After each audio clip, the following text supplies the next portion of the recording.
Euzubillahimineşşeytanirracim. Bismillahirrahmanirrahim. Kurban Bayramı öncesi ve sonrası yardım, fakir ailelerine ve yardım ulaştırdıklarımız en az yüzlerce kişi kurban eti, giyim yardımı, ayakkabı, bunlar bir aileye mutfak eşyası yani buzdolabı, çamaşır, bulaşık makinesi ve fırın bunları aileye yetiştirmişiz. Mütedeyyin kardeşlerimize de buradan sesleniyoruz.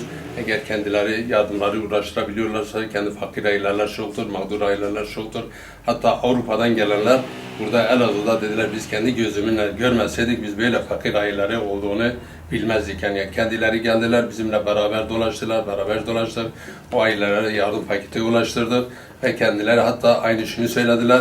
Dedi biz kendi gözümüzle evet inanıyoruz fakat bir görmek de ayrı bir şeydir. Biz kendi gözümüzle buraları görmeseydik biz inanmazdık. Kendi ailesiyle beraber hanımını da aldı, beraber gittik, gezdik.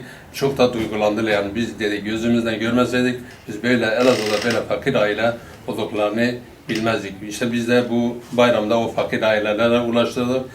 Kurban eti dağıttık, kurban etlerini verdik.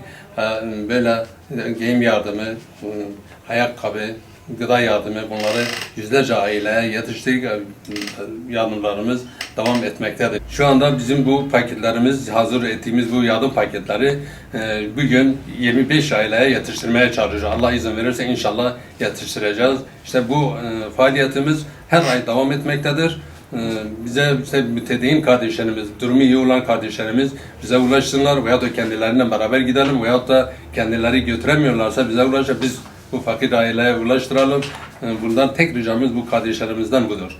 Bu sene kurban eti dağıtımıza bize şunu andırıyor. Yani Kurban Bayramı'ndan sonra Diyarbakır'da yaşanan olaylar bizim kardeşlerimiz 3. kattan aşağı kurban eti dağıttığı için 3. kattan aşağı atılarak katledildiler, şehit edildiler ve başları ezildi, başları kesilmeye çalışıldı.